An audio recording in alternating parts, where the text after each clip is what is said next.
Bubastis, also known in Arabic as Tel Bastar or in Egyptian as Per-Bast, was an ancient Egyptian city, the capital of its own nome, located along the river Nile in the delta region of Lower Egypt. Bubastis is often identified with the biblical Phibseth. Etymology. The name of Bubastis in Egyptian is Prb Saint or Prbstt, typically transcribed Bubast. Pr means house, and the second word is the name of the goddess Bast or Bastet. The phrase means house of Bast. History. Bubastis served as the capital of the nome of Amkont, the Bubastite nome, the 18th nome of Lower Egypt. Bubastis was situated southwest of Tanis, upon the eastern side of the Pelusiac branch of the Nile. The nome and city of Bubastis were allotted to the Chalazirian division of the Egyptian war caste. It became a royal residence after Shoshenq I,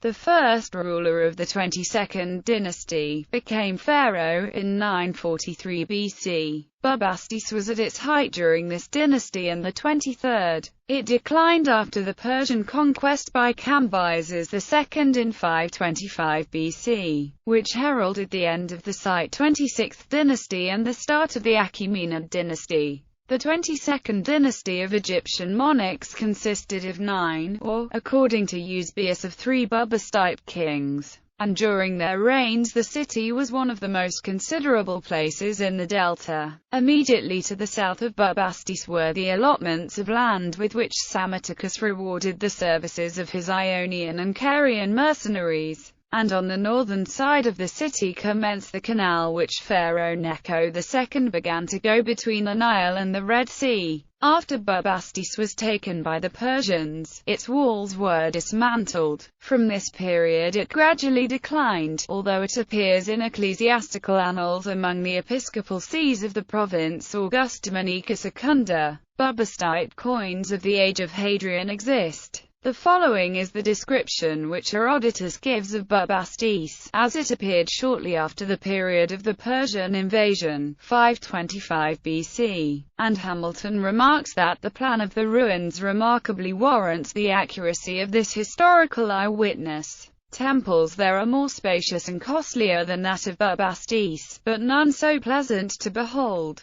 It is after the following fashion. Except at the entrance, it is surrounded by water, for 2 canals branch off from the river, and run as far as the entrance to the temple. Yet neither canal mingles with the other, but one runs on this side, and the other on that. Each canal is 100 feet wide, and its banks are lined with trees. The propylaea are 60 feet in height, and are adorned with sculptures 9 feet high, and of excellent workmanship. The temple being in the middle of the city is looked down upon from all sides as you walk around, and this comes from the city having been raised, whereas the temple itself has not been moved but remains in its original place. Quite round the temple there goes a wall, adorned with sculptures. Within the enclosure is a grove of fair tall trees, planted around a large building in which is the effigy. The form of that temple is square, each side being a stadium in length. In a line with the entrance is a road built of stone about 3 stadia long, leading eastwards through the public market.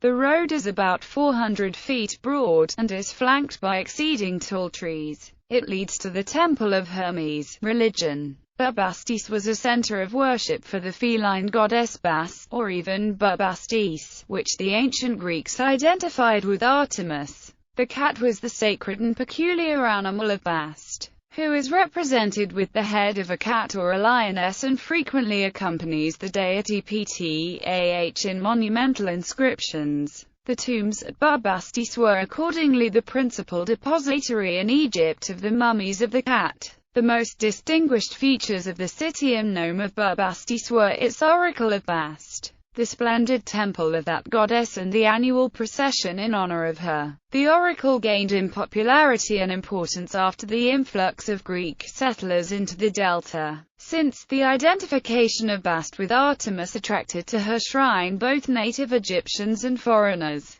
The festival of Bubastis was the most joyous and gorgeous of all in the Egyptian calendar as described by Herodotus. Barges and rivercraft of every description, filled with men and women, floated leisurely down the Nile. The men played on pipes of lotus, the women on cymbals and tambourines, and such as had no instruments accompanied the music with clapping of hands and dances, and other joyous gestures. Thus did they while on the river. But when they came to a town on its banks, the barges were made fast, and the pilgrims disembarked, and the women sang, playfully mocked the women of that town, and threw their clothes over their head. When they reached Bubastis, then held they a wondrously solemn feast, and more wine of the grape was drank in those days than in all the rest of the year. Such was the manner of this festival, and it is said that as many as 700,000 pilgrims have been known to celebrate the feast of Bast at the same time. Christian bishopric. Extant documents mention the names of 3 Christian bishops of Bubastis of the 4th and 5th centuries. Harpocration, one of the bishops ordained by Meletius of Lycopolis, listed in 325. Herman, a contemporary of Saint Athanasius, in about 362. Iulianus at the Robber Council of Ephesus in 449. Excavations. The tomb of the late New Kingdom vizier Iuty